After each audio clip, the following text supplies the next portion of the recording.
It's me, Ari Dotset, you can call me Rashid. I'm your anthropologist and sociologist. Listen, in life, you have to make proper estimations of what you're getting involved with. For example, let's say someone asks you to go to a party with them. It can be you're in college and it's a party and a lot of the people from the freshman year are going. If it's a party that's not taking place in a nightclub but just in a common area for the public, that's different. Because if it was in a nightclub, then you might expect drug dealing, all this other stuff to take place. So you make an estimation. Is it safe to go there? What type of people will be there? I mean, we all make estimations in our mind. But watch this.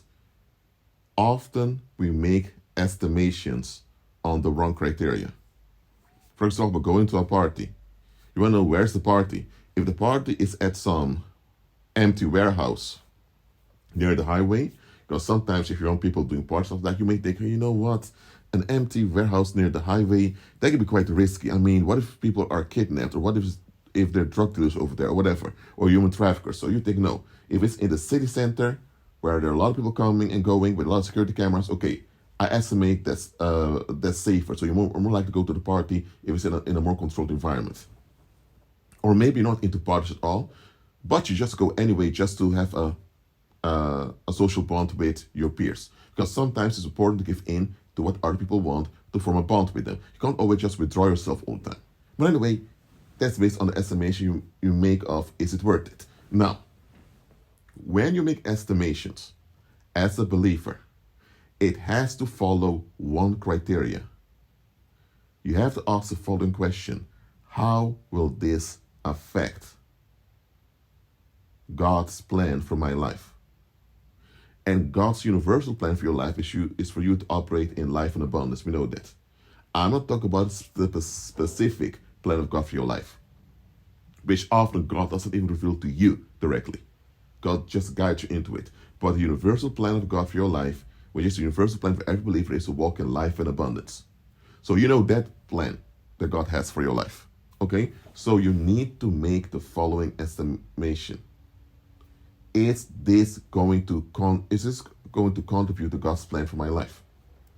Now, if God has shared with you individually a portion of his specific plan for you, let's say God's specific plan for you is to go to China and to minister over there. Now, we don't know that. Nobody knows that. God showed it to you. If God showed to you and confirmed to you that he wants you in China, then everything that relates to China is beneficial for you because it suits your purpose.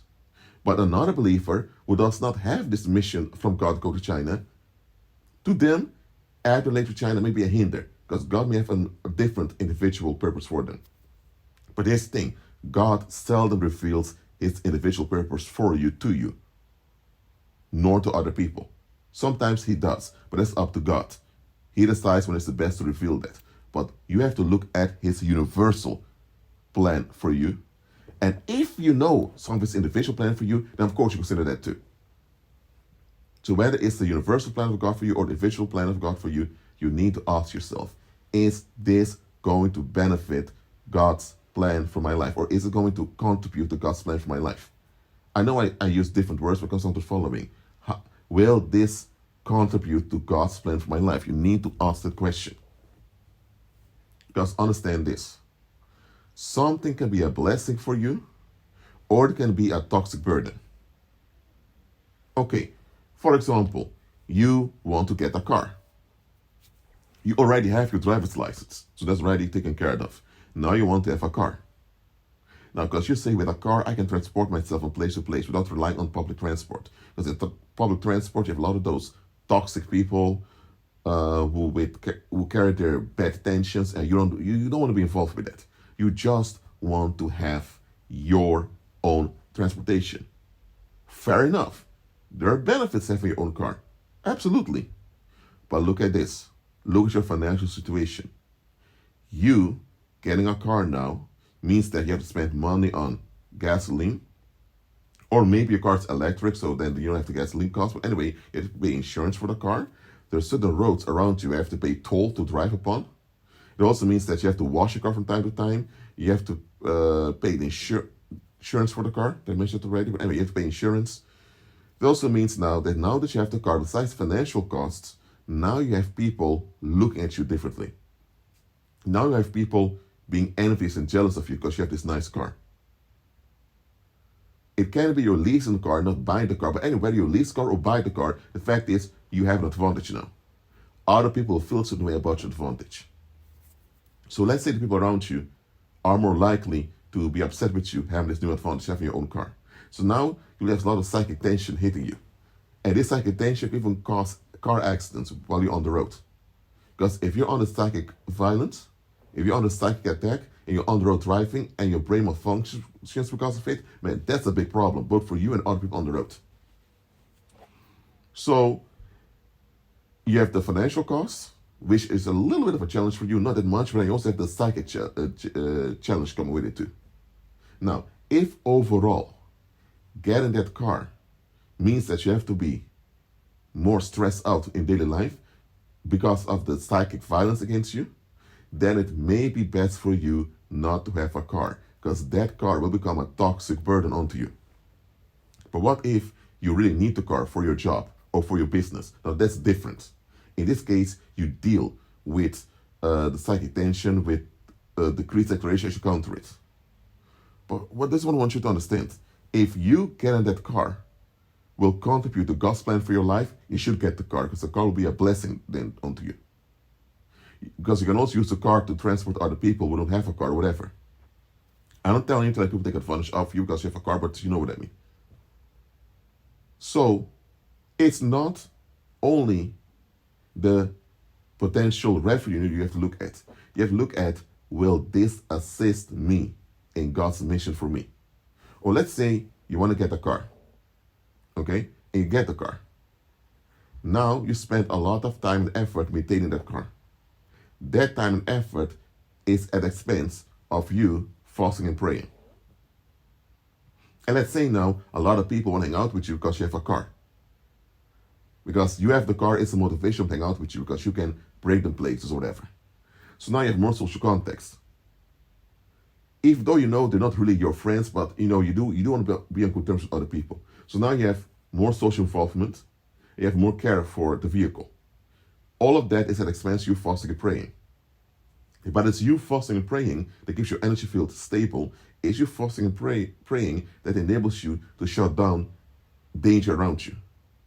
So is it wise for you now to have this car? No.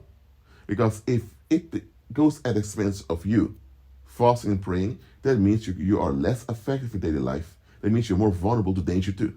So you have a vehicle and you're open to danger. My goodness, that's not a good combination at all. Now, maybe it's not a car. Maybe you want to... Okay, let's give another example. Maybe you got a business offer.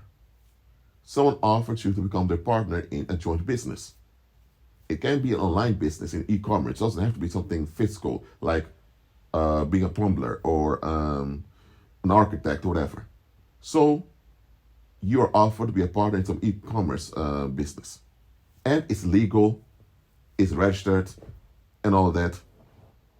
But somewhere inside of you, you don't feel comfortable with it. Here's why you don't feel comfortable with it. That partnership with that e-commerce business will put you out there. People will know who you are. People will also know that you're making money from e-commerce. And guess what?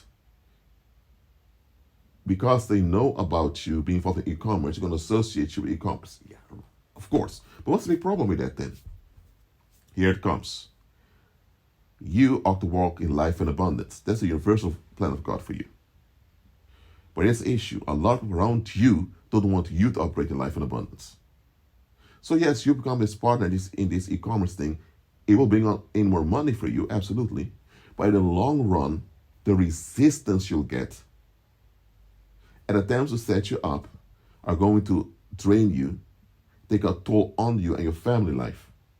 So will that partnership be a blessing unto you? No, it'll be a toxic burden. Now, everything in life has its burden. If, for example, your own physical body has a burden, namely you have to maintain your physical body by brushing your teeth, washing yourself, sleeping enough, working out, putting clothes on. Your own physical body has its natural burden. If you have a washing machine, it has a natural burden. From time to time you need to clean it. If you have a kitchen, well, you have to clean the kitchen from time to time, of course. So everything in life has a natural burden, which is a natural responsibility that comes with it. If you have clothes, you need to wash them from time to time. That's a natural burden. Now, a natural burden is that natural. It comes with it. But when a natural burden overtakes your effectiveness as a believer, it is a trap. When the natural burden of something, whether it's a relationship or a good or an association you have, when it overtakes your effectiveness as a believer, by taking away your sharpness and your sensitivity as a believer, when that happens, it is a trap. It does not mean that the thing you have itself, whether it's a relationship or an object or an association, doesn't mean that that thing itself is wrong. But because the natural costs with it are a hinder unto you, you should not even want it. So you can have a car, you can have a business partnership, you can have a sexual relationship or just social contact in general. Nothing wrong with any of those things. But if any of those things begin to weigh on you at the expense of you being effective and sensitive as a believer, it needs to go.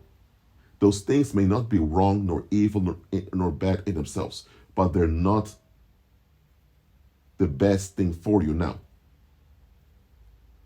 They're not the best thing for you now. So understand this. Sometimes the Heavenly Father will withhold certain good things from you. Why is Heavenly Father doing that? Because some of those good things may not be the best thing for you now. Maybe you want to get married now. Nothing wrong with that, absolutely not. You want to be sexually active to glorify the Heavenly Father. You want to be sexually active and responsible. All good. But right now, you still need to process certain traumas from your youth.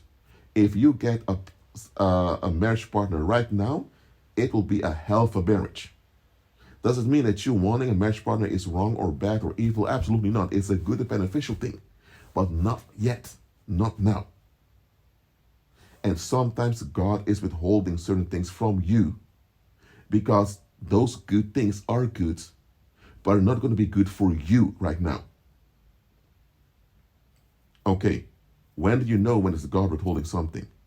When you make your effort in a Christ-centered way to get an outcome, and the outcome simply won't come, and you're doing your part consistently, then you know it's God saying not yet, or God is redirecting you to something better. We have to stop this rabid persistence that they're teaching us in the world. In the world, they teach you rabid persistence. Rabid persistence simply means you keep going and going till you get what you want, without regarding the cost on yourself. That is what they praise in the world. They call it fighting for what you want, fighting for what's dear unto you. No. The only fight we should have as believers is the good fight of faith. That means continue in the faith, continue in your confidence in Heavenly Father despite resistance. That's the only fight we have. Any other fight will weigh us down and will harm us and those around us. Simple as that. So, yes, you should have persistence. You should be enforcing things in a Christ-centered way. But there are times you need to quit and walk away, because not every good outcome will be good for you right now. And that is something that needs to get through to you. That's why you need to trust the guidance of the Heavenly Father. And again, God's individual plan for you, I don't know it. Maybe you don't even know it. But we do know the universal plan of God for you. Follow His universal plan for you to operate in life in abundance. And He Himself will take care of His individual purpose for you. Well, that's it for now. Keep on agreeing with Christ and be at peace.